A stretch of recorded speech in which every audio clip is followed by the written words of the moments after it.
আজন্ম সৈনিক আমি, মোর নাহিক মৃত্যু ভয়। মানি রাখো আমি বাধা ও বিঘ্ন, মানি নাকো পরাজয়।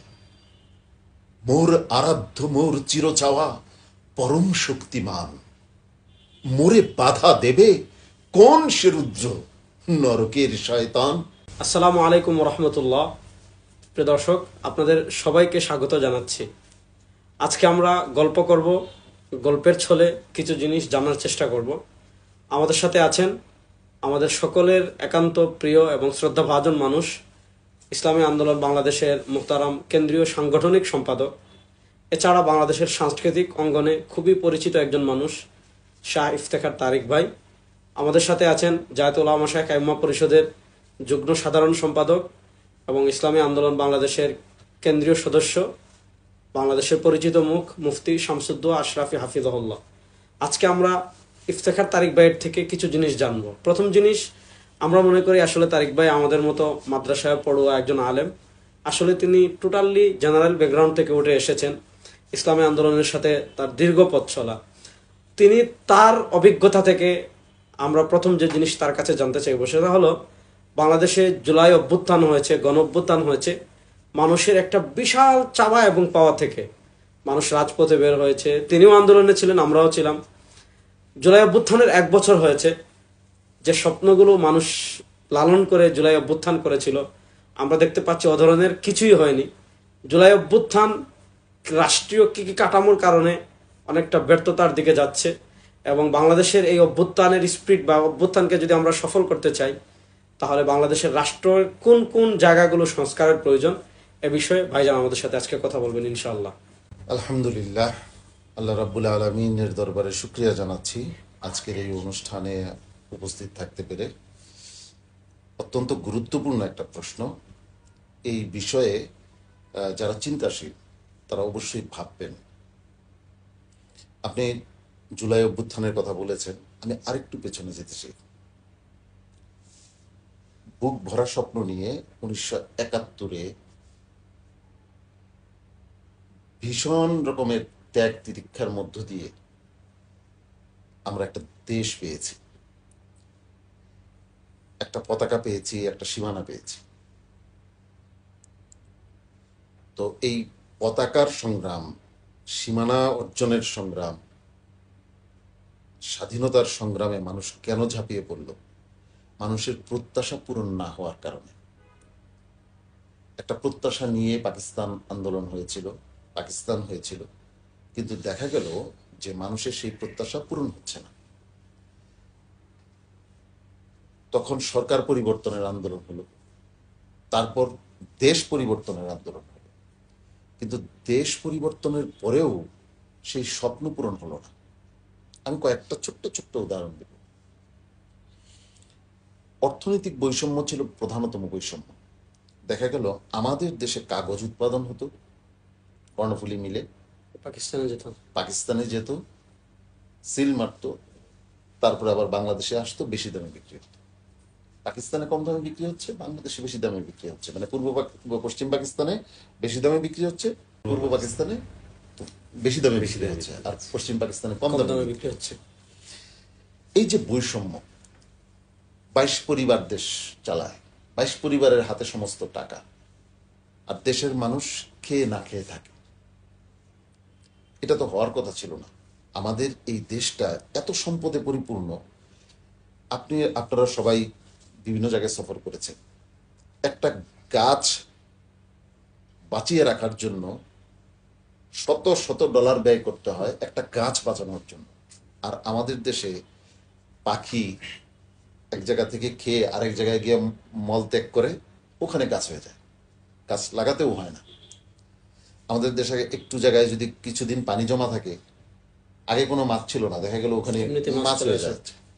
আমাদের দেশের পুরো 55,598 বর্গ মাইলে পুরো সম্পদ, পানিতে সম্পদ, সকল জায়গায় সম্পদ। আল্লাহ রাব্বুল আলামিন সবচেয়ে বড় সম্পদ মানব সম্পদ দিয়েছেন আমাদেরকে। এর পরেও দেশের মানুষ কেন দারিদ্র সীমার নিচে বসবাস করবে? কেন মানুষ অর্থনৈতিকভাবে বৈষম্যের শিকার হবে? তো 22 পরিবারের কাছে অর্থনৈতিক সমস্ত টাকা পয়সা, আর দেশের মানুষ না খেয়ে থাকবে, এই অর্থনৈতিক বৈষম্য দূর করার জন্য, মানুষের চাহিদা যাকে দিয়ে রাষ্ট্র পরিচালনা করবে সেই চাহিদা পূরণ না হওয়ার জন্য মানুষ স্বাধীনতা সংগ্রাম করল। কিন্তু অর্থনৈতিক মুক্তি কি আসলো? আসলে পশ্চিম পাকিস্তান থাকা অবস্থায় কাগজের যে দাম ছিল, দেখা গেল স্বাধীনতার পরে কাগজের দাম আরো বেড়েছে।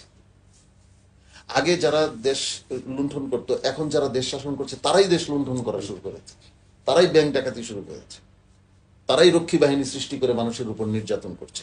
মানুষের প্রত্যাশা পূরণ হচ্ছে না। এরপর আবার প্রত্যাশা পূরণের জন্য সরকার পরিবর্তন হচ্ছে একটার পর একটা, কিন্তু কিছুতেই কিছু হচ্ছে না। সর্বশেষ আমার সর্বপ্রথম যে গণ অভ্যুত্থান দেখা, সেটা হচ্ছে 90-এর গণ অভ্যুত্থান। আমি সেই 90-এর গণ আন্দোলনে শরিক ছিলাম।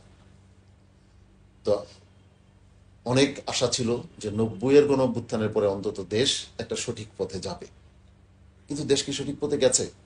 যায়নি। আবার একটা ধারাবাহিকতায় আবার 24-এর গণ অভ্যুত্থান হলো, কিন্তু দেশ এখনো পর্যন্ত সঠিক ট্র্যাকে উঠে নাই। মানুষের চাহিদা পূরণ হয় নাই, প্রত্যাশা পূরণ হয় নাই। এর একটাই কারণ, সেই উদাহরণটা হলো এমন যে একটা কুয়াতে যদি একটা কোনো জিনিস মরে পড়ে থাকে, যতবারই পানি পরিবর্তন হোক না কেন, এই জিনিসটা আগে বের করতে হবে। কুয়ার পানি কিন্তু বিশুদ্ধ হবে না যতক্ষণ পর্যন্ত ওই মরা জীবটাকে ওখান থেকে সরানো না হবে। যে আদর্শের মধ্য দিয়ে আমরা দেশটাকে পরিচালনা করছি, সেই আদর্শটাই তো পচা। অতএব আদর্শিক পরিবর্তন ছাড়া, বৈপ্লবিক পরিবর্তন ছাড়া এই রাষ্ট্রের মানুষের ভাগ্যের কোনো পরিবর্তন আশা করা যায় না। এখানে পরিবর্তনের একটা সুন্দর পয়েন্ট আসছে। আমরা তো 54 বছর বিভিন্ন আদর্শ দেখেছি, সব আদর্শেই ফেল করেছে। আমরা গণতন্ত্র দেখেছি, ধর্মনিরপেক্ষতা দেখেছি, জাতীয়তাবাদ দেখেছি, তো পালাক্রমে সবাই দেশ শাসন করেছে, কিন্তু মৌলিক পরিবর্তন কেউই করতে পারেনি। বাংলাদেশে এখন একটা অপশন বিকল্প আছে, সেটা হলো ইসলাম।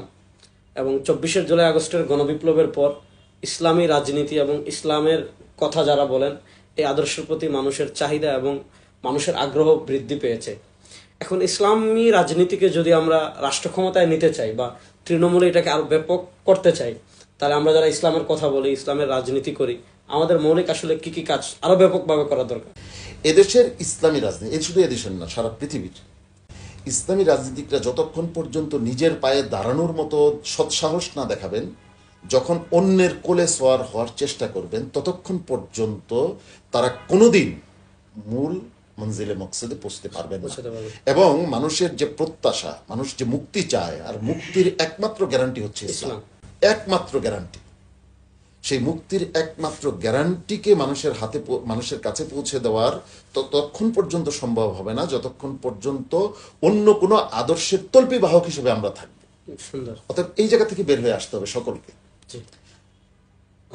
জি তারিক ভাই, এই জায়গাটায় আমি একটু টাচ করবো। সেটা হচ্ছে যে আপনি তো একজন জেনারেল গ্রাউন্ড থেকে উঠে আসা, তো ইসলামী আন্দোলন বা ইসলামী আন্দোলনের রাজনীতি কোন জায়গাটা আপনাকে বেশি আকৃষ্ট করেছে, এবং আপনি এই দীর্ঘ সময় পর্যন্ত যে সেই 90-এর গণঅভ্যুত্থানে ছিলেন, 24শে গণঅভ্যুত্থানে অংশগ্রহণ করেছেন, এবং এখনো ইসলামী আন্দোলন বাংলাদেশের সাংগঠনিক দায়িত্ব পালন করছে।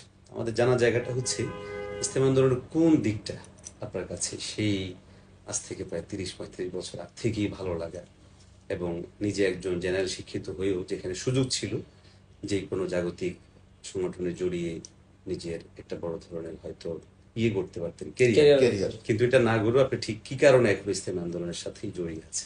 ভালো একটা প্রশ্ন করেছেন, একটু লম্বা করে উত্তর দিতে হবে। অবশ্যই। 1990 সালের যখন গণ অভ্যুত্থান হলো বা গণ আন্দোলন যখন হলো, এরশাদ বিরোধী আন্দোলন, তখন আমি রাজপথে ছিলাম, কিন্তু ইসলামী আন্দোলনের হয়ে না। আমি ছোটবেলা থেকেই রাজনীতি সচেতন, এবং পত্রপত্রিকায় রাজনৈতিক কলামগুলি আমাকে খুব টানত। দেশকে ভালোবাসার কারণে আমি তখন একটা রাজনৈতিক দলকে মনে করলাম এই দলের মাধ্যমেই আসলে দেশের মুক্তি সম্ভব। আমি সেই দলের সাথে যুক্ত হলাম, এবং যখন আমি যে দলের ওই দলের সাথে যখন যুক্ত হয়েছি, তখন এটা গোপনে না, প্রকাশ্যে। এবং সেটা ইসলামী দল ছিল না, না না না, আমি প্রকাশ্যেই বলি, আমি তখন বিএনপিকে খুব পছন্দ করতাম এবং মনে করতাম যে বিএনপির দ্বারাই দেশের মুক্তি সম্ভব। এবং আমি ছাত্র দলের সাথে যুক্ত হলাম এবং আমি ছাত্র দল করি এতটুকুই না, আমি এটা প্রকাশ্যে ঘোষণা দিতাম। এবং আমার এখনো মনে পড়লে হাসি পায়, আমি এখানে সবসময় একটা কোটপিন রাখতাম, সেটা হচ্ছে যে এক পাশে খালেদা জিয়া, এক পাশে জিয়াউর রহমান, মাঝখানে ধানের শীষ। আচ্ছা, তখন তো তারেক রহমানের লাইন না না, মানে তো যাই হোক, এই অবস্থায় আমি 91-এর আন্দোলনের পরে 91-এর ইলেকশন করলাম আমি ধানের শীষের পক্ষে। আমাকে যেটা বড় আঘাত করলো সেটা হচ্ছে নির্বাচনে আমি অক্লান্ত পরিশ্রম করলাম এবং আমার নেতৃত্বে, এখানে আরেকটা প্রসঙ্গ একটু বলে নিই, আমি কবি নজরুল কলেজে যখন পড়ি, ইন্টারমিডিয়েট পড়ি, তখন আমি ছাত্র দলের পক্ষে ক্যাম্পেইন করি এবং ছাত্র দলের কবি নজরুলের কোনো শাখা ছিল না, পরে আমাকে কেন্দ্র করেই ওখানে একটা শাখা শুরু হয়। তো যাই হোক, তারপরে 91 নির্বাচন আসলো, নির্বাচনে অংশগ্রহণ করলাম এবং আমি যে আসন থেকে, সেখানে প্রার্থী ছিলেন শেখ হাসিনা, এই যে যিনি পালিয়ে গেলেন, সেই শেখ হাসিনা ছিলেন প্রার্থী। এবং সেখানে আরেকজন নবীন রাজনীতিবিদ, মানে রাজনীতিতে তিনি তত পুরনো না ওই সময়ে, সাদেক হোসেন খোকা, তিনি ছিলেন ধানের শীষের প্রার্থী।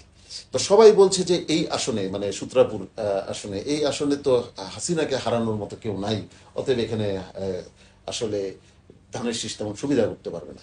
আমি চ্যালেঞ্জ নিলাম যে আমি সারা ইয়ের খবর জানি না, আমার যে এলাকা ওই কেন্দ্রে কোনোভাবেই ধানের শীষ, এবং অক্লান্ত পরিশ্রম করলাম। অক্লান্ত পরিশ্রম করার পরে আমার আসন ইয়েতে তো জিতলোই, কেন্দ্রে তো জিতলোই, একেবারে পুরো আসলেই ধানের শীষ জিতলো। নির্বাচনের পরে আমি দেখলাম আমি এত ডেডিকেটেডলি কাজ করলাম, এত নিঃস্বার্থভাবে কাজ করলাম, আমার অধীনে যারা কাজ করলো তারা সবাই নির্বাচনের আগে অনেক টাকা পয়সা পেয়েছে, কিন্তু আমার কাছে কোনো টাকা পয়সা আসে নাই। আমি এই সংবাদও জানি না, ওরা গোপনে গোপনে আলোচনা করে আমাকে এড়িয়ে। তখন বুঝতে পারলাম যে এখানে টাকা পয়সার একটা লেনদেন আছে। তখন আমার একটু ধাক্কা লাগলো যে দেশপ্রেম যদি থাকে তাহলে তো এখানে টাকা পয়সার হিসাব আসার কথা না। তো এটা আমাকে সিদ্ধান্ত পরিবর্তন করেছে এমন না। তারপর আমি একজন চরমনের মরহুম পীর সাহেব হুজুর সৈয়দ ফজলুল করিম রহমতুল্লাহ আলাইহি, ওনার একটা বয়ান শুনলাম। সেই বয়ান শোনার পর আমার একটা ধিক্কার আসলো নিজের উপরে। একজন মুসলিম হিসাবে আল্লাহর মনোনীত জীবন আদর্শ বাদ দিয়ে মানুষের বানানো জীবন আদর্শ দিয়ে আমি মুক্তি খুঁজছি, এটা একজন মুসলিম করতে পারে? এই আত্মধিক্কার যখন আমার মধ্যে আসলো, তখন আমি প্রাথমিকভাবে যে বস্তুবাদী রাজনৈতিক আদর্শ থেকে সরে আসার সিদ্ধান্ত গ্রহণ করলাম। তারপর আমি নিজে প্রচুর বই কিনলাম এই বিষয়টা আরো ভালো বোঝার জন্য। ওই বইগুলি পড়ার পর আমি দেখলাম যে একজন মুমিনের পথ কোনোদিন বস্তুবাদী রাজনীতির পথ হতে পারে না। তার সারা জীবনের সংগ্রাম এবং চেষ্টা থাকবে ইসলামকে বিজয়ী করা। কোরআনের ওই আয়াত আমাকে অনেক বেশি উদ্বুদ্ধ করলো। রাসূল করিম সাল্লাল্লাহু আলাইহি ওয়াসাল্লামকে দুনিয়াতে আল্লাহ রাব্বুল আলামিন পাঠিয়েছেন একটা মিশন দিয়ে। ওনার অনেক বৈশিষ্ট্য দিয়েছেন, উনি রাহমাতুল্লিল আলামিন, উনি শিক্ষক, উনি তাজকিয়া করবেন, অনেক যেগুলি সব ওনার বৈশিষ্ট্য, কিন্তু মিশন একটা, হুয়াল্লাযী আরসালা রাসূলাহু বিল হুদা ওয়া দীনিল হক লিইয়ুযহিরাহু আলাদ দীনি কুল্লি ওয়ালাউ কারিহাল মুশরিকুন। মানে সমস্ত মতাদর্শের, সমস্ত জীবন আদর্শের উনি পরাজয় রচনা করবেন এবং ইসলামকে বিজয়ী করবেন। তাহলে রাসূলের উম্মত হিসাবে, রাসূল আজকে নাই, উনি ইসলামকে বিজয়ী রেখে গেছেন, আমার সামনে আজকে ইসলাম পরাজিত, আমি কি চুপচাপ বসে থাকতে পারি?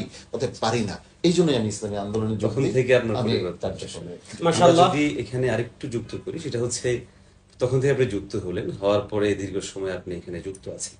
তো আজকের এই পর্যায়ে এসে আপনি সংগঠনের বলা যায় সাংগঠনিক সম্পাদকের দায়িত্ব পালন করছেন। তো এই জায়গা থেকে 24-এর গণ অভ্যুত্থানে আপনার দল ইসলামী আন্দোলন বাংলাদেশ অংশগ্রহণ পরবর্তী রাজনৈতিক কর্মতৎপরতা এবং সামগ্রিকভাবে যে রোডম্যাপ চলছে, এক্ষেত্রে জাতি কতটুকু আশাবাদী হতে পারে ইসলামী আন্দোলন? এখানে আশাবাদী হওয়ার মতো আমি শুধু এতটুকু বলবো যে আমরা তো দেখতে পাচ্ছি, আমরা যদি একটু নজর বুলাই, শুধু বাংলাদেশ কেন, সারা দুনিয়ায় একটা নতুন জাগরণ শুরু হয়ে গেছে। সেটা ইসলামের জাগরণ। ইসলামের জাগরণ, এই শতাব্দী ইসলামের এটা আমি বিজয়ের সব জায়গায় বলি ভাইয়া বয়ানে, আপনার কথাটাই আমি সব জায়গায় বলি যে এই শতাব্দী ইসলামের বিজয়ের এই শতাব্দী। শতাব্দী ইসলামের বিজয়ের শতাব্দী। আপনারা যদি একটু খেয়াল করি, আমরা অনেক কিছু বলতে পারি না, ভাসুরের নাম মুখে নেওয়া যায় না বা এরকম ভয় পাই। আর এই আমাদের চোখের সামনে মার্কিন যুক্তরাষ্ট্রকে লেজ গুটিয়ে পালাতে দেখলাম আমরা। আফগানিস্তান থেকে লেজ গুটিয়ে পালাতে দেখেছি। শুধু আফগানিস্তান কেন, আজকে দেশে দেশে, এমনকি খোদ যেখানে পাশ্চাত্য সভ্যতা বা মানে আমি যেটা বলবো বস্তুবাদী সভ্যতার যেটা প্রাণকেন্দ্র, সেই জায়গাগুলিতে আজকে ইসলামের বিজয় পতাকা উঠছে, দলে দলে মানুষ ইসলাম গ্রহণ করছে, প্রতিদিন বাড়ছে। তো এই যে অবস্থা, সারা পৃথিবীতে আজকে ইসলামের বিজয় পতাকা উঠছে। আজকে ইসলামী আন্দোলন বাংলাদেশে যে জায়গায় এসেছে, এটা তো কেউ কল্পনাও করে নাই যে এই জায়গায় আসবে। এবং আমি নিশ্চিত, আল্লাহর উপর ভরসা রেখে আমি বলতে পারি, আমরা যদি খুলুসিয়াতের সাথে আমরা আমাদের আদর্শে অটল এবং অবিচল থাকি, আমরা যদি আল্লাহ এবং আল্লাহ রাসূলের বিধানকে বাস্তবায়নের জন্য মানে অন্তরে সাহস রেখে একাগ্র চিত্তে সামনে অগ্রসর হতে পারি, সেই দিন খুব বেশি দূরে না, যেদিন এখানে ইসলামের বিজয় পতাকা উঠবে ইনশাআল্লাহ। আমরা অনেক সুন্দর কথা বললাম, প্রায় সারা দেশের মানুষ আপনাকে চেনে, আপনি খুব চমৎকার কবিতা আবৃত্তি করতে পারেন। 1 মিনিট আমরা একটা কবিতা শুনে আজকে আমাদের পর্ব শেষ করবো ইনশাআল্লাহ। আসলে কবিতা আবৃত্তির জন্য তো প্রস্তুত ছিলাম না, তো আমার অনেক কবিতাই তো আছে, কিন্তু আমি জাতীয় কবি কাজী নজরুল ইসলামের একটি কবিতার কিছু অংশ, এটা আমার সবচেয়ে প্রিয়, এবং আমি মনে করি যে এই কবিতাটা আমাকে উজ্জীবিত করে সবসময়। আমি একান্তেও যখন থাকি, এই কবিতাটা আমি আবৃত্তি করি নিজের সাথে নিজে, কারণ এটা আমাকে নতুনভাবে উজ্জীবিত হতে সহায়তা করে। সেই দুইটা অল্প একটু অংশ আমি আবৃত্তি করছি। আজন্ম সৈনিক আমি, মোর নাহিক মৃত্যু ভয়, মানি রাখো আমি বাধা ও বিঘ্ন, মানি নাকো পরাজয়। মোর আরাধ্য মোর চিরচাওয়া পরম শক্তিমান, মোরে বাধা দেবে কোন সে রুদ্র নরকের শয়তান। আমি আল্লাহর সৈনিক, মোর কোনো বাধা ভয় নাই, তাহার তেজের তলোয়ারে সব বন্ধন কেটে যায়। তুফান আমার জন্মের সাথী, আমি বিপ্লবী হাওয়া, জিহাদ জিহাদ বিপ্লব বিদ্রোহ মোর গান গাওয়া। পুরাতন আর জীর্ণ সংস্কারের আবর্জনা দগ্ধ করিয়া চলি আমি, উন্মাদ চির উন্মনা। কোনো আসমান, কোনো গ্রহ তারা, কোনো আবরণ মোরে, কোন শৃঙ্খল, কোন কারাগার রাখিতে নারিবে ধরে। পরম নিত্য পরম পূর্ণ টানে মোরে নিশিদিন, আমি তাই অপরাজেয়, সর্বভয় ও মৃত্যুহীন। মাশাআল্লাহ, অত্যন্ত সুন্দর এবং চমৎকার কিছু গল্প শুনলাম। আগামীতে এরকম আলোকিত আরেকজন মানুষ নিয়ে আপনাদের সামনে হাজির হবো ইনশাআল্লাহ। আজ এ পর্যন্ত, আসসালামু আলাইকুম ওয়া রাহমাতুল্লাহি ওয়া বারাকাতুহু।